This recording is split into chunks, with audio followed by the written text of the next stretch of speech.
Okay, this is Adam Howard. I'm sitting here with yet another member of Mass Hysteria. We're continuing this series of interviews with members of the group, and this was the seventh member to join the group, Alex Askot. Thanks for joining us. Thanks for having me. Now, you were the last person to join Mass Hysteria. What was your impression of the group when you got involved, and how's the experience been so far? It's been awesome so far.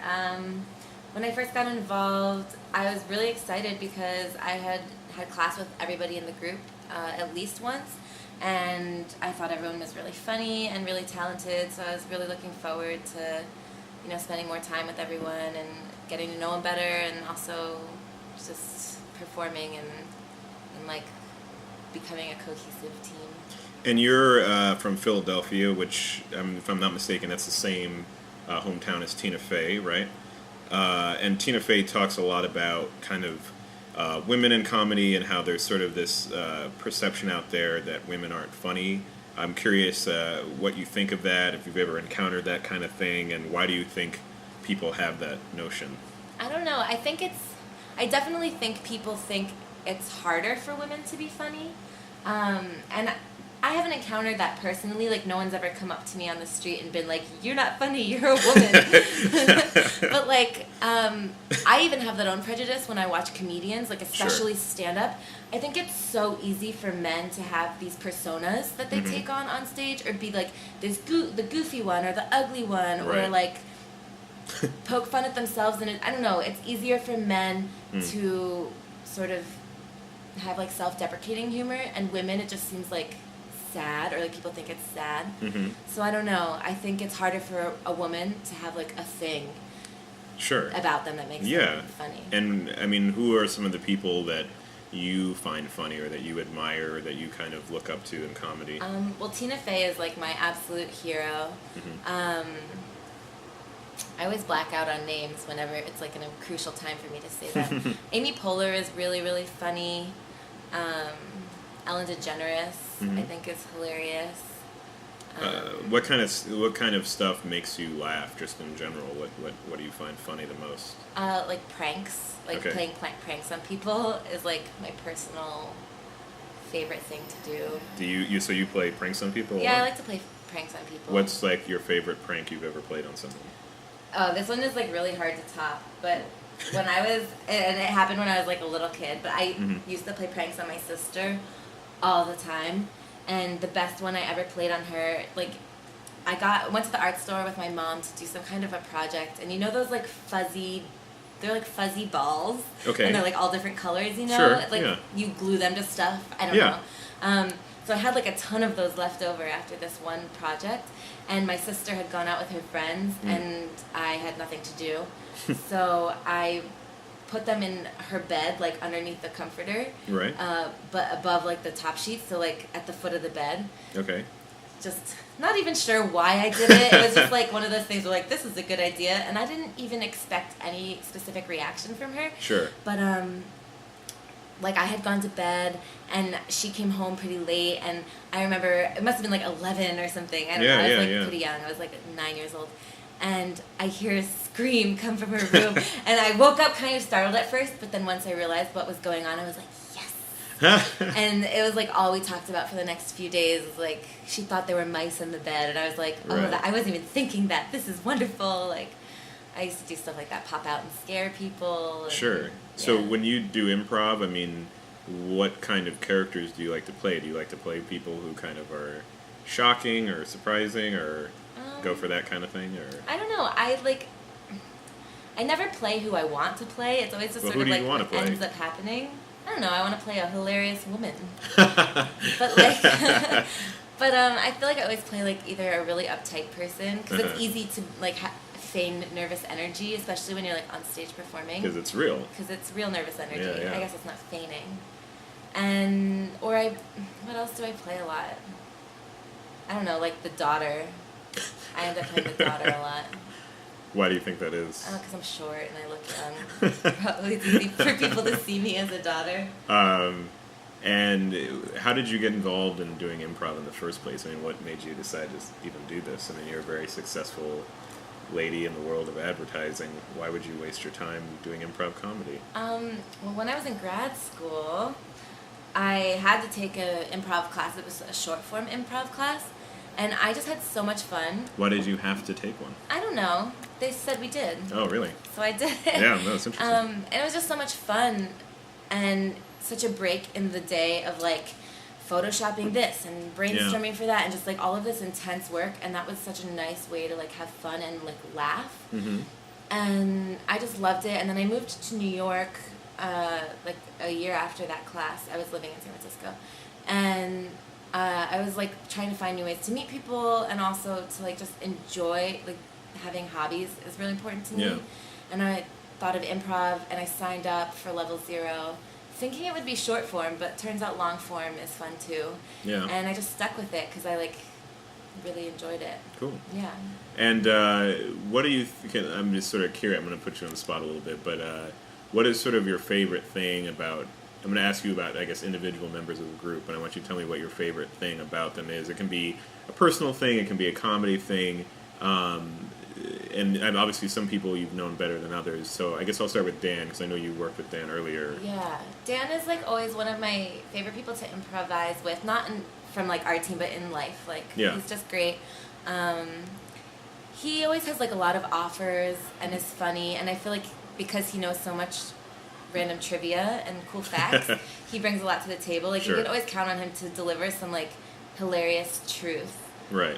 That like you were like, really? I had no idea that was even a word. Right. And you seem like you have really good chemistry with Helen. It seems like your scenes are always really good. I love playing with Helen. Yeah. I don't know, she's just open and fun, and I feel like she's always smiling and like is hilarious. What about Tommy? Tommy is funny. I don't know what it is about him, but it's like the way he says things, and like he's not afraid to do like weirdo characters, which I love. That's true. Like, do you remember that baby dinosaur weird thing he was? Yes, he was. That was like my all-time favorite thing he ever did. How about Becky? Becky is another person who just like has a way with words. Mm-hmm. Like, no matter what, I feel like she says things in a unique way, so no matter what she says, they just like come out hilarious. Mm-hmm. And she's also like just has no fear. Like, it's true. Yeah. I feel very comfortable on stage with her, and like, I don't know, like she'll step in when there's like some saying I want to put there, but I don't know what it is. She sort of will save a scene, maybe? Yeah. Yeah? What about Joe? Joe also is so good with characters. I love his voices. Mm-hmm. He's always like good at supporting, and I don't know, he's also really funny. Yeah. Everyone's funny. Sure. I mean, I guess there's me, but we don't There's have to. you. Yeah. No, we do scenes a lot together, I feel like, and they're always really funny and good. Like, we play off each other really well. Yeah, I feel bad that I'm always having you play my daughter. I don't know. Oh, because I just said that. No, I don't know what that's about though. It actually, I don't think it's short or small. I don't know. I think sometimes I'm like, I think it's fun to do something that's not like a clear like we're on the same boyfriend and girlfriend or we're friends. I think sometimes it's fun to make like a clearer choice and be like a parent and a kid. Like that's a clear delineation, and you just seem always open to doing that. And familial relationships are so interesting, even in real life. So I think that's like something really cool to explore. Where do you think you get your sense of humor from anybody particular in your family, or? I know they're going to listen to this, so I don't want to say no. Yeah.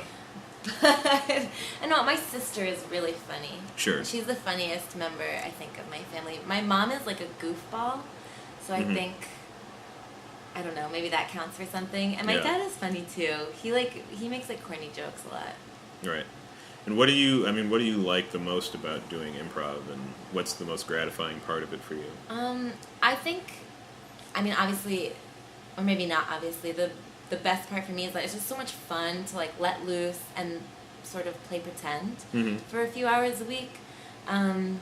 But also it like helps you, I think, explore a part of your mind. Like, and I have to like brainstorm and come up with like creative scenarios for a living. So it's fun to like be able to apply that same skill in like a totally different way. I don't know, it's fun to just like have to make things up on the spot and play a game with it and sort of like someone throws you a fastball or curveball, and you're like, oh, I caught it, like, or whatever you do with a curveball. I hit it. I hit it.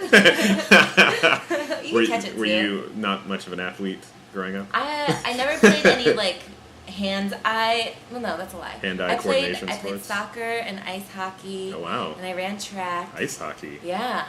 Were you good at all these? No, I was horrible at ice hockey, but I was pretty good at soccer. Right. Yeah, and I still play soccer. Now. And did you do acting when you were little, or? Not really. We had like a play in elementary school every year. Sure. And I was in those every year. Sure.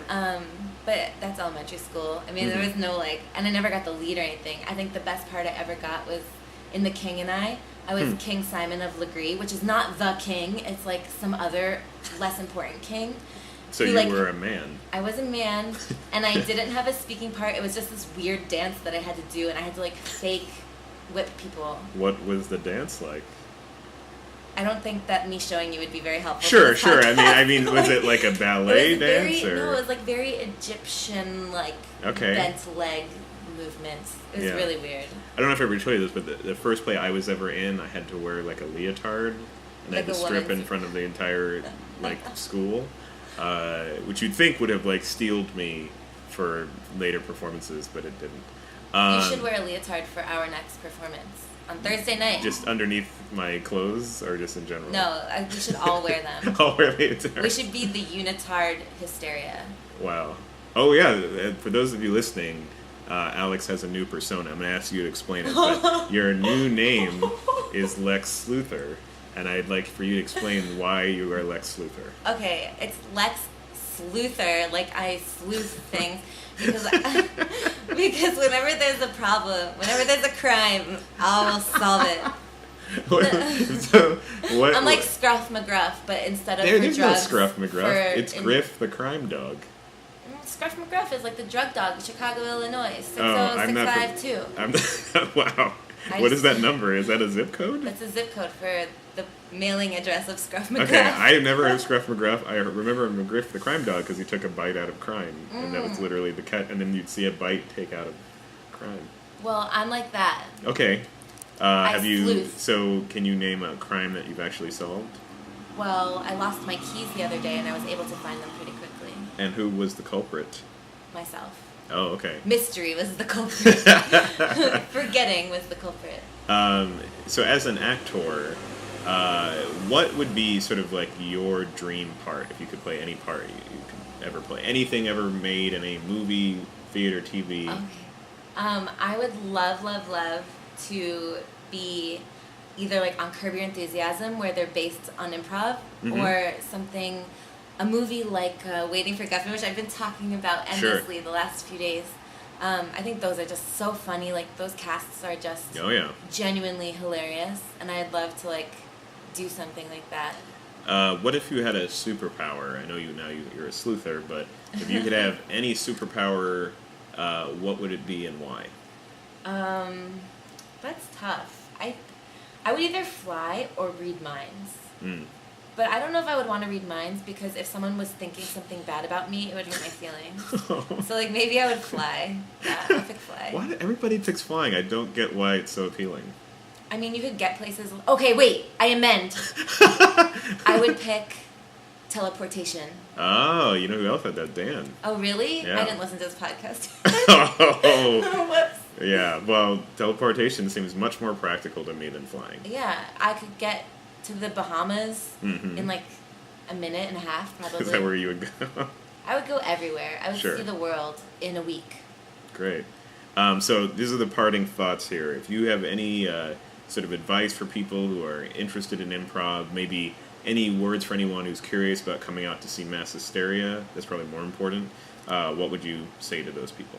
For people looking to try improv, I would say do it. If you hate it, don't do it anymore.